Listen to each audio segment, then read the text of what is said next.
जोड़ी कैसी लड़का सुपीरियर। अच्छा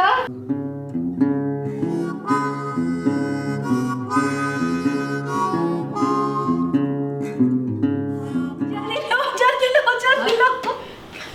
क्या बोल रही हो? कहाँ चांदूगा किधर? पश्चिम। पश्चिम, क्योंकि आज बंधु शेव करके आया है और हेयर कट भी लेकर आया है। पर दिखाई होती की ये पर दिखाई है। आज शादी का मौसम चल रहा है ना, निकिता की शादी हो गई, इसकी भी करा देते हैं कोई बिठा करके।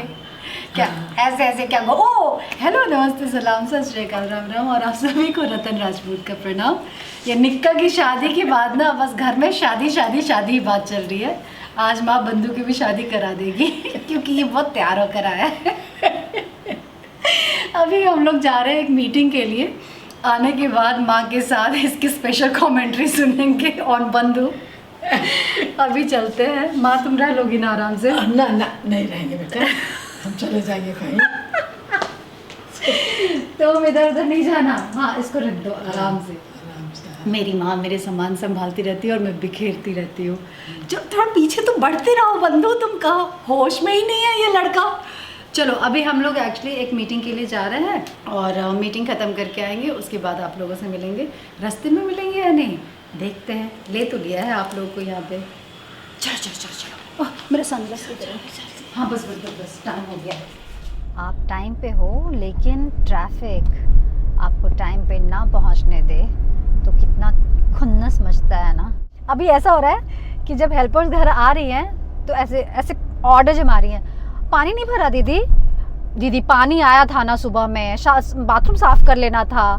आ रही हैं सिर्फ थोड़ा बहुत अरेंज कर रही हैं, डस्टिंग कर रही हैं और चली जा रही हैं। और ऑर्डर और हुक्म ऊपर से अलग कि थोड़ा तो सफाई रखना चाहिए ना दीदी, बाथरूम साफ कर लो और पोछा कर लो, बाकी तो मैं देख लूँगी। तो करोगे क्या भैया?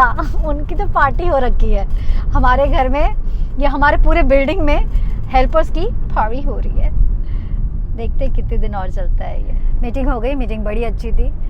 ऐसी मीटिंग मुझे बहुत अच्छी लगती है जो कि लगता ही ना हो कि मीटिंग करके आ रहा है, ऐसा लग रहा है बस चिल करके आ रहा है। तो अब जा रहे हैं घर की ओर।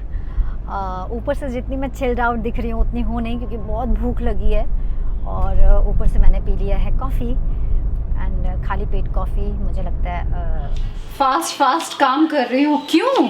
मुझे भूख लगी है? जी नहीं, अंदर से वो पाप वाली फीलिंग आ रही है। माँ ने कुछ नहीं कहा। क्या दिखाऊं मैं माँ को?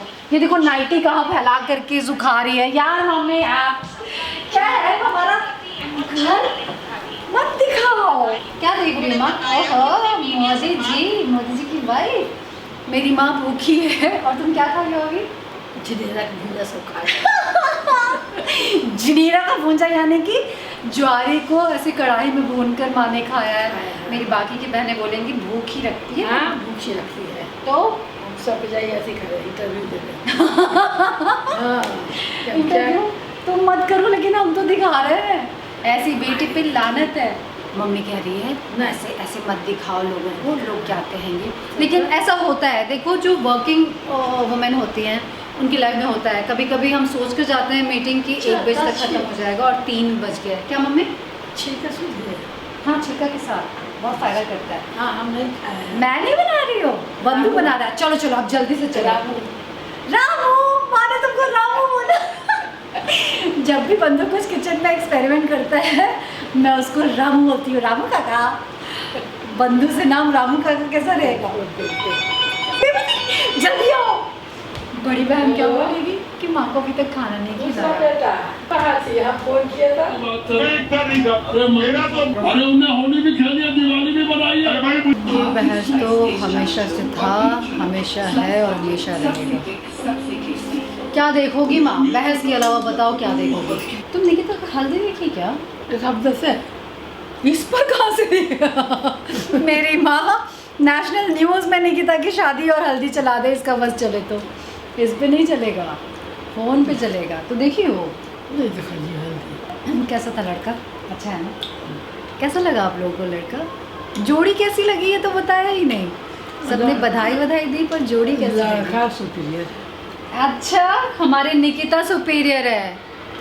कैसे लड़का कैसे सुपीरियर है? वैसे निक्का सुनकर यही खुश होगी कि लड़का सुपीरियर है, क्योंकि उसको हमेशा से यही ख्वाहिश थी कि लड़का उसको बढ़िया। हीरो मिलना चाहिए, और उसको हीरो मिला है। पर हमको निक्का ज़्यादा पसंद है ना, क्योंकि अगर मतलब उसका गुण देखा जाए, गुण उसका बहुत बढ़िया है भाई। निक्का से बेटर वाइफ उसको नहीं नहीं। हमको लगता है कि राजेश लकी है। दिखने में जोड़ी दोनों का बहुत सुंदर बढ़िया है। है, हाँ, जोड़ी बहुत अच्छा है। और नहीं, सबसे बढ़िया बात है ये कि जैसे चाह रही थी वैसा हाँ, मिला है। वैसे ही मिल गया है। मॉम को भी पता है कि जैसे वो चाहती थी वैसे ही मिला है। कितना परेशान किया होती कर, थी ना हाँ, माँ। हाँ, बहुत खुश रहा। हाँ, जब भी किसी की शादी होती थी ना तो निक्का बोलती थी हाय मेरी कब होगी, उसकी भी हो गई मेरी कब होगी, लो उसकी भी हो गई मेरी कब होगी, ऐसे उसकी बातचीत होती थी। अपनी कभी नहीं बाबा हमेशा नहीं चाहिए, हाँ, पीता है मारता है। ये उसमें बहुत समझदारी थी। तो था कि आजकल पढ़ल लड़की से एकदम नहीं बुझी थी, मारो खा लेते या कहते हाँ बहुत बढ़िया है। एक्चुअली इसको एडजस्टमेंट नहीं बोलते, इसको कॉम्प्रोमाइज़ कहते हैं। माँ कह रही है कि पढ़ी लिखी लड़कियाँ हाँ, भी इतना समझ नहीं रखती जितना कि हमारे निक्का रखती हैं। पिट भी जाती हैं, डोमिनेट भी हो जाती हैं, और फिर भी कहती हैं कि हाँ बड़ी अच्छी शादी चल रही है। दोनों करना चाहिए, पर मम्मी दोनों को कॉम्प्रोमाइज़ करना चाहिए, कि दोनों को एडजस्ट करना चाहिए। एडजस्ट करना चाहिए। पर एडजस्ट तो करना ही पड़ता है। अगर दो भाई बहन भी आपस में रहते हैं तो एडजस्टमेंट तो होती है। करता है भैया। लेकिन निक्का का एक ही सपना था कि पीने वाला नहीं चाहिए, और पीने वाला नहीं होगा तो मारपीट भी घर में नहीं होगा। उसको सुकून से लाइफ जीनी थी। हाँ, हाँ। और प्लीज़ प्रे कीजिएगा कि उसकी लाइफ वैसी ही रहे जैसी वो चाहती है। अच्छा सुनो, उसकी लाइफ जैसी चल रही है वो तो अच्छा चल रहा है। खबर थोड़ा सा ले लिएगा फ़ोन करके। कल डॉक्टर से भी अपॉइंटमेंट ले लिया है, तो कल निकल जाएंगे। वो जो बैक ट्रीटमेंट, टेपिंग ट्रीटमेंट, वो हम लोग कल सेकेंड सेशन के लिए जा रहे हैं। और इस बार मैं एड्रेस वगैरह पूछकर आप लोगों से शेयर करूँगी, क्योंकि मुझे ऐसा लगता है मुझे थोड़ा फ़र्क पड़ा है। ये कौन सा शो है? ठीक है, थैंक यू। अभिषेक वाला हो गया, देख नहीं पाए। अभिषेक रावत, मेरा छोटे ठाकुर, वो किसी भी शो में दिखता है तो मुझे लगता है कि ये तो ललिया का हस्बैंड है, मेरा हस्बैंड, ये दूसरे के साथ क्या कर रहा है। कोचू, एक मिनट म्यूट करती हो माँ, थोड़ी देर म्यूट में देखो शो। और तुम वो वाला देखो, गेस करो कि अभी क्या बोल रही है, बताओ क्या बोल रही होगी। वो पति को खोजने आई है। अच्छा, ये पति को खोज रही है। हाँ, और फिर पति कहाँ गया? वो दूसरे लड़की के साथ वो कहीं चला गया। दूसरी लड़की के साथ? ये कौन सा कहानी हो गया? जैसे तो होवे करेगा और कुछ चीज यही सब होता है सीरियल में, सिनेमा में। और ये वाली लड़की जो चुटिया में है वो उसके कौन है? साथ है। उसकी साथ है। तुम साथ बोली तो मुझे लगा उसकी सास है। बोली हम सब पति ढूंढ रहे हैं बेसिकली। अच्छा देखो, कल हम एक ना वो बनाए, बातचीत शेयर किए, वीडियो बनाए शादी पे। हाँ, तो हम उसमें बताया कि हम शादी के अगेंस्ट नहीं हैं। शादी के लिए एलिजिबिलिटी होनी चाहिए, मतलब अगर हम लोग तैयार हैं शादी के लिए तभी शादी करनी चाहिए, नहीं तो नहीं करनी चाहिए। सही पार्टनर मिले तो करना चाहिए, नहीं तो अकेले रहना तो चाहिए। सही या खराब को पता कैसे लगेगा? सही और खराब का पता कैसे लगेगा? कौन सही है कौन गलत है? एक सोच नहीं सही खराब नहीं, एक सोच वाला साथ में हो। हम्म? और कैसे पता किया जाता है? हाँ, वैसा है। खैर, मैं फिर से उस टॉपिक को थोड़ा सा उठा रही हूँ, क्योंकि मुझे लग रहा है कि ये एक ऐसा विषय है जिसको बहुत इजीली मिसअंडरस्टूड कर लिया जाता है, या समझना बड़ा मुश्किल है। क्या कहा जा रहा है, इंसान किस स्टेट ऑफ माइंड में रहकर क्या बात कह रहा है, किस शब्द का क्या अर्थ है, ये इतना आसान नहीं है। क्या है कि कई लोगों को ऐसा लग रहा है कि मैं मैरिज के खिलाफ हूँ, मैं मैरिज के अगेंस्ट बोल रही हूँ, पर मैं बता दूँ कि मैं मैरिज इंस्टीट्यूशन को बहुत ज़्यादा सपोर्ट करती हूँ। मुझे कभी कभी घबराहट होती है कि भारत से ये धीरे धीरे लुप्त होता जा रहा है। अब्रॉड के ही चरण चिन्ह पे हम चल रहे हैं, फॉलो करने लगे हैं। हम चाहते कुछ हैं और करते कुछ हैं, वो प्रॉब्लम हो जाती है। जैसे मैंने कहा ना, शादी एक खूबसूरत बंधन है। अगर आप स्वतंत्र विचार के इंसान हैं और सोच रहे हैं कि शादी में जाकर के आप स्वतंत्र रहेंगी, फ्री रहेंगे, तो ये पॉसिबल नहीं है। शादी में बंधन तो आएगा। अगर आप बंधने के लिए रेडी हैं तो शादी परफेक्ट है। अगर आप एडजस्ट करने में बहुत ही अच्छे हैं तो शादी परफेक्ट है। कॉम्प्रोमाइज़ वर्ड मैं नहीं बोलूँगी। कॉम्प्रोमाइज़ जब भी आता है मुझे लगता है वहीं पर शादी प्रॉब्लम फेस करना शुरू कर देता है। कॉम्प्रोमाइज़ जैसे ही करना पड़े तो शादी को चेक करना चाहिए और एडजस्टमेंट तक लानी चाहिए, कॉम्प्रोमाइज़ तक नहीं पहुंचना चाहिए, है ना। कुछ एलिजिबिलिटी होती है हर चीज़ को करने की। सिर्फ एज हो गया, एक तो मैंने एक शब्द जो पढ़ा है ओवर एज, कि आई एम ओवर एज, और मैं भी ऐसा ही सोचती हूँ यार क्या है ओवर एज। हर इंसान, एक बच्चा जो पैदा होता है ना वो भी एक दिन ओवर एज हो जाएगा। तो ओवर एज क्या है? कोई प्रोसेस किसी और के लिए अलग तरीके से और मेरे लिए अलग तरीके से, आपके लिए अलग तरीके से काम नहीं कर रहा है। जो एक दिन का बच्चा है वो कल को जाकर 70-80 साल का होगा ही होगा, अगर वो लकी है तो, अगर उसके पहले हार्ट अटैक या कुछ ना हुआ हो तो एज को तो ओवर एज मत बोलिए। शादी के लिए खुद को मेंटली चेक करना चाहिए कि क्या हम रेडी हैं इन सब चीज़ों को, बहुत सारे रिश्तों को निभाने के लिए हम रेडी हैं, बहुत सारे रोल्स हम प्ले करने के लिए रेडी हैं। अगर रेडी हैं तो शादी कर सकते हैं। लेकिन सोशल प्रेशर की वजह से कि हमारी उम्र हो गई है या हमारे पेरेंट्स बहुत प्रेशर डाल रहे हैं, इस वजह से जब शादी होती है ना तो मुझे लगता है कि भारतीय मैरिज में भी प्रॉब्लम आनी शुरू हो गई है। माँ, तुम लोग कितना साल ये की हो शादीशुदा जिंदगी? बचपन से शादी हुई है ना। मेरे तो मतलब आइडल है ये मेरे मम्मी पापा, मेरे बाबा दादी, उफ इतना खूबसूरत कपल था उनका, एकदम लंबू छोटू, मतलब अमिताभ बच्चन जया बच्चन, सिर्फ हाइट में। हाँ, बाकी का जो संबंध था वो तो खैर अलग ही लेवल का था। अगर मेरे बाबा दादी हैं तो अगर उनको बिस्किट दिया, दादी को रूम में है, दादी टीवी देख रही है, दादी को बिस्किट दिया तो 2 बिस्किट, एक एज हो जाता है तो 2 बिस्किट दिया, एक खाएंगी, एक ऐसे प्लेट में रखा रहेगा। बाहर बाबा को जाकर दिया 2 बिस्किट, वो भी एक खाएंगे, एक रखा रहेगा, और दोनों मिलते थे और दादी बाबा को देते थे और बाबा दादी को देते थे और दोनों एक्सचेंज करके खाते थे। हम लोग सर पकड़ लेते थे और बोलते थे कि दादी को दिया है आप खा लो। हाँ हाँ खा ले भाई, खा ले भाई। मजाल है कि दोनों ने कभी 2 बिस्किट अकेले खा लिया जब दोनों साथ में हैं। हाँ, दादी के दिल, हाँ, मतलब इस तरह का रिलेशन। अगर बाबा ने ऊंची आवाज में बात कर दी तो मजाल है कि दादी ने कभी कुछ कहा हो, और अगर दादी ने फर्म डिसीजन घर के आंगन की लड़ाई में ले लिया तो बाबा की बोलती कहाँ जाती थी पता ही नहीं चलता था। तो ये होती थी अंडरस्टैंडिंग। अब सोचो, मैं बाबा आदम के ज़माने की अंडरस्टैंडिंग अभी ढूंढूंगी तो शादी से भागूंगी ना।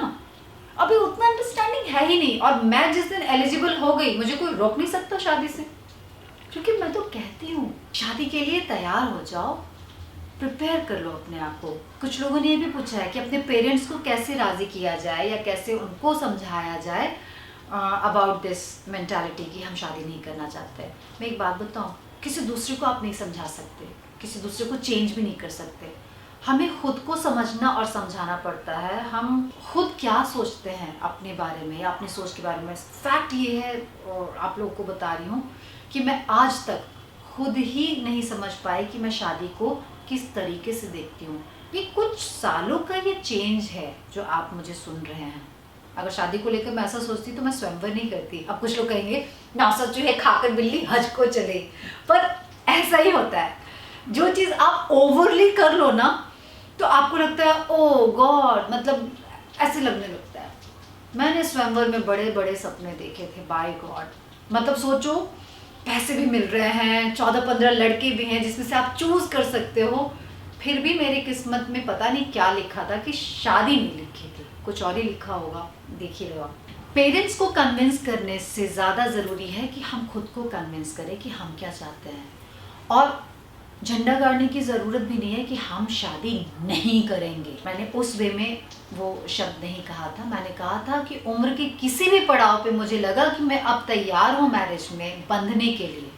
जब तक मैं आज़ादी चाहती हूँ मैं मैरिज नहीं करूँगी, क्योंकि ये 100% श्योर है कि आप शादी में रहकर आज़ादी नहीं एक्सप्लोर कर सकते। पर जिस दिन मुझे लगा कि ओवरली आई एम बोर्ड, अब मुझे आज़ादी नहीं, अब मुझे बंधना है, तो मैं शादी करूँगी। वैसे व्यक्ति से करूँगी जिसके साथ बंधने में मज़ा आए। जो कई लोगों ने लिखा है कि वैसा पार्टनर होगा तो आप खुद ही उस फ्लो में चले जाएंगे। तो प्लीज़ आप अपनी लाइफ की जर्नी को देखो। किसी को सुनकर तय मत करना कि शादी करनी है या नहीं करनी है। वो आप और सिर्फ आप ही हो जो डिसाइड करोगे अपनी लाइफ की जर्नी को देखकर। मेरी लाइफ की जर्नी को देखकर नहीं, अपनी लाइफ की जर्नी को देखकर, ठीक है। और मेरा कोई ठिकाना नहीं है भाई, मैं एक ट्रैवलर हूँ। मैं लाइफ में यात्रा कर रही हूँ। अभी ये एक्सप्लोर किया अपनी लाइफ में, कल को कुछ और एक्सप्लोर करूँगी। देखो ये मेरा ओपिनियन है, ये मेरा थॉट है, बेसिकली ओपिनियन भी नहीं है। ओपिनियन बनाना मुझे लगता है वो जज करना होता है। मेरा ये सोच है फिलहाल जो मैं लाइफ जी रही हूँ। कल को कुछ बदलेगा फिर शेयर करेंगे। And thank you so much, आप लोग सब खुलकर इस प्लेटफॉर्म पे आ रहे हो, बातें कर रहे हैं और एक परिवार जैसे नहीं महसूस करने लगे हैं हम अचानक से। हम सारे सिंगल्स या मैरिड भी कई बार नहीं अपना दिल खोल करके पेरेंट्स से बात करते हैं कि उनको प्रेशर आ जाएगा। मैं माँ से कहा, माँ बड़ी ही शांत होकर सुन रही है। मम्मी क्या हो गया, तुम घबरा रही हो?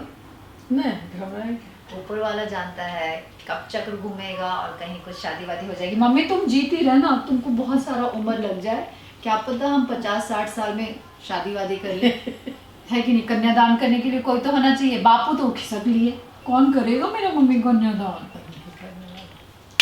जे बात देखा पॉजिटिविटी कहाँ से आई है। बहुत लोग है कन्यादान करने वाला। देखो अब हम लोग कल मिलते हैं क्योंकि कल हम लोग को यहाँ से गुजरात जाना है। गुजरात वालों मैं आ रही हूँ गुजरात अपना बैक ट्रीटमेंट करवाने के लिए।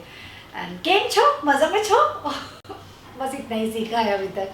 मैं इतना अगर ट्रैवल करूँगी तो क्या सारे लैंग्वेजेस सीखूंगी। बंधु कह रहा है बस बात मत कर, बंद कर, तो ठीक है मैं बंद कर रही हूँ। आज के लिए इतना ही। राम राम, जय भारत, शब्बा खैर। कल मिलेंगे और कल रास्ते भर बातें करेंगे।